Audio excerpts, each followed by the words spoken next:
Revisão das drogas mais comuns em UTI.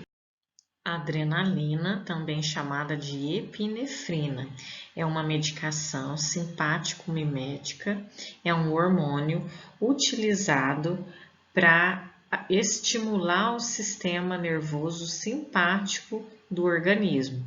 Então, vai dar taquicardia, vai acelerar a frequência cardíaca, vai dilatar a pupila, né? Reações de estresse, de urgência, de fuga. Ela é utilizada como antiarrítmico, né? Como broncodilatador, então ela ajuda, por exemplo, em casos de asma que não está respondendo a outras medicações, ela faz uma broncodilatação bastante rápida, lembrando que essa medicação é uma medicação vasoativa e vasopressor, ou seja, ela aumenta a pressão arterial. Da adrenalina, é importante a gente lembrar que é a droga utilizada na ressuscitação cardiopulmonar.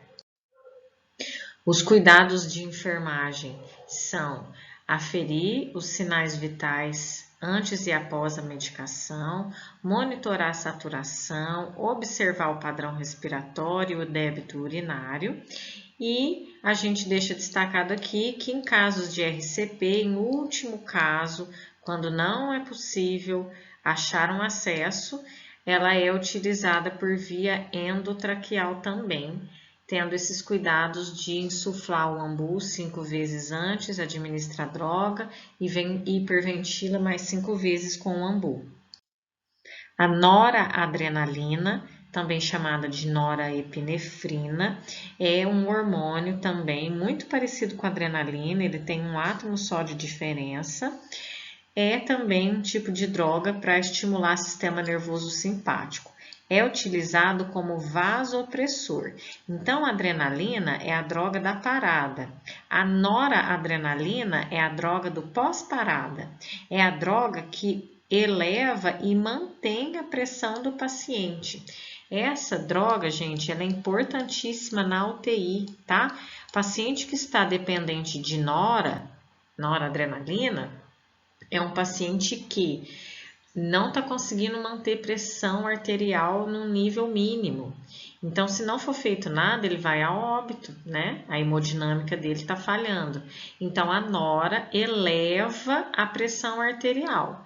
Lembra, gente, que nora, como ele é vasopressor, ela diminui o calibre dos vasos e é por isso que ela aumenta a pressão arterial, mas ela tem um limite, porque em doses muito altas, vai fazendo tanto vasoconstrição que os vasos muito pequenos das pontas, os capilares, vão secando, né? Vão sofrendo esclerose, porque ele tá tão fino que ele fecha. E aí a ponta de dedo para de receber oxigênio, então tem perda de dedos, enfim. Por isso que hoje existe um limite dentro do Código de Ética Médico da quantidade máxima de noradrenalina que é possível administrar. Os cuidados de enfermagem é administrar essa droga diluída ou em soro fisiológico ou em soro glicosado, bomba de infusão, não tem como administrar noradrenalina se não for em bomba, tem que controlar rigorosamente, monitorar o tempo inteiro esse paciente, sobretudo a pressão arterial, administrar isso num acesso venoso calibroso, evitar que a droga extravase, né, que rompa a veia, e não administrar se na hora que a gente for preparar ficar cor-de-rosa ou marrom, é transparente. Dobutamina é uma medicação do tipo cardiotônico, não digitálico.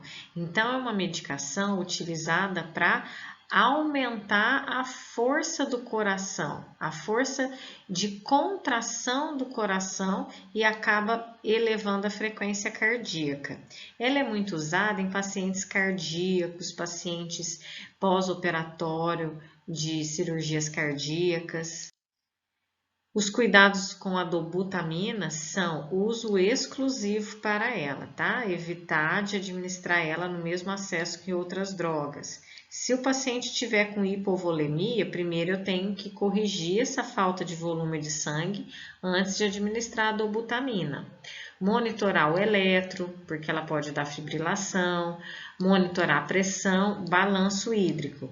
E para evitar a flebite, a gente deve revezar os locais de infusão. A dopamina também é um cardiotônico não digitálico, então a função dela é a mesma que a dobutamina, mas ela é indicada em casos diferentes, em casos de choque, por exemplo. Os cuidados para a dopamina também são monitorar o eletro, a pressão, frequência cardíaca e o balanço hídrico. Também é indicado fazer revezamento dos locais de infusão e administrar em acesso de grosso calibre. Nitroprussiato de sódio, também chamado de nipride, é um vasodilatador. Então, ele faz o contrário. Se tem uma artéria que está nesse calibre, depois que você administra, ele fica mais largo. Ele aumenta a circunferência dessas artérias. E isso vai fazer com que abaixe a pressão. Então, os cuidados de enfermagem com nipride são administrar a medicação de forma diluída no volume prescrito, geralmente em solução glicosada, exceto pacientes diabéticos, e administrar em bomba de infusão protegido da luz. Nitroglicerina, também chamada de tridil, é um vasodilatador coronariano.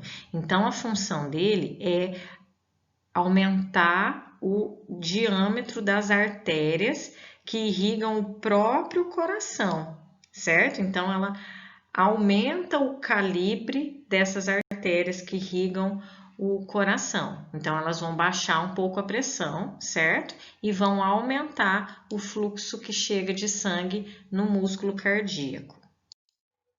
Os cuidados com o tridil são monitorar o eletro, a pressão, a frequência cardíaca e o balanço hídrico, revezar os locais de infusão e administrar sempre num acesso de grosso calibre. A vasopressina é um antidiurético, ou seja, vai lá nos néfrons e diminui seu calibre para diminuir a produção da diurese, ok? E também é um vasopressor, ela vai lá nas artérias do nosso corpo e diminui o calibre, e isso vai fazer com que a pressão aumente. Os cuidados com a vasopressina é administrar, quando da administração intravenosa, de preferência que seja central, tomar cuidado com a intervenção de outras medicações que podem ou aumentar o efeito ou diminuir o efeito. A meperidina é uma medicação analgésica, então remédio próprio para tirar a dor, mas é do tipo opioide, ou seja, é uma medicação que na sua constituição tem o ópio. Então, é um remédio que inicialmente é utilizado para bloquear a dor, mas por ter o ópio, ela provoca sonolência e provoca dependência, muitíssimo comum. A meperidina também é chamada de petidina ou dolantina, é um nome comercial muito famoso, ok? Então, a gente administra no paciente para tirar a dor, mas ele acaba dormindo, ele acaba sedando, ela é uma medicação forte, certo? Que vai causar essa sonolência e causar dependência. Os cuidados são com a meperidina, também chamada de petidina ou dolantina, balanço hídrico, orientar a pessoa a não andar rapidamente porque ela vai ter episódios de tontura, não ingerir álcool enquanto estiver fazendo uso dessa medicação, orientar uma dieta rica em fibras, porque é comum como efeito adverso que ela provoque constipação intestinal, e hidratar bem os pacientes, né? Pensar na boca, vamos pensar no paciente que está acamado, a amiperidina, ela dá a boca seca. Então, molhar uma gaze, umedecer então a mucosa oral do paciente. O tramadol todo mundo conhece, é o Tramal, também é um analgésico opioide, tá? Então, ele é uma medicação para dor e à base de ópio, mas numa escala, digamos assim, ele é o que tem menos ópio de todos os analgésicos, ok? Então, ele é um analgésico mais forte, muito mais forte que dipirona, que paracetamol, mas ele é mais fraco que a dolantina, que a morfina, certo?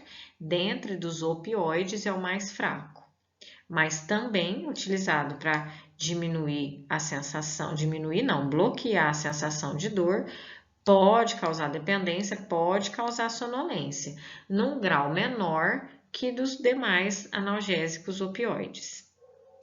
Os cuidados são monitorar a pressão arterial e a frequência respiratória, não deixar o paciente fazer movimentos bruscos, estimular que ele tussa a cada 2 horas por causa do risco de depressão respiratória, hidratar o paciente e monitorar o funcionamento intestinal.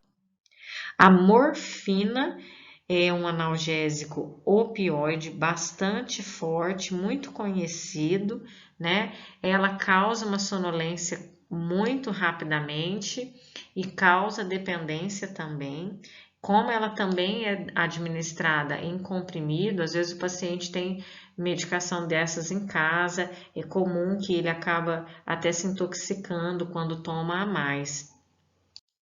A morfina, gente, ela é muito séria, ela é de todos que a gente falou até agora é mais forte, tá? A morfina é mais forte que dolantina. Ela dá até algumas sensações de delírio, de confusão, mas de fato ela tira dor, ok? A gente tem que monitorar constantemente a pressão e a frequência respiratória, tomar muito cuidado para ver se o paciente não está entrando em algum tipo de depressão respiratória, não deixar movimentar rapidamente, estimular a tosse, hidratar, monitorar o funcionamento do intestino, orientar a dieta rica em fibras também, porque um efeito adverso dela é a constipação, e quando for administrada via oral, orientar bem o paciente que o comprimido não pode ser mastigado. O fentanil é um analgésico opioide, é o mais potente de todos, ok? O ideal é que ele só seja utilizado em UTI, pensando em paciente entubado. Ele também às vezes é usado para procedimentos como endoscopia, mas aí é uma dose rápida, acabou o efeito, passou. Agora pensar em ficar administrando em bomba de infusão fentanil um dia inteiro, isso só para paciente na UTI mesmo, que esteja entubado, porque o fentanil, ele é o mais potente de todos os analgésicos opioides. Ele é 100 vezes mais potente que a morfina. Então, ele pode levar à depressão respiratória. Monitorar muito de perto todos os sinais vitais, com muita atenção na parte respiratória, não deixar ter movimentos abruptos, grades elevadas, porque o paciente vai diminuir drasticamente o nível de consciência e monitorar o funcionamento dos rins e do fígado. O midazolam, também chamado de dormonide, é uma droga utilizada justamente para sedar, é um sedativo.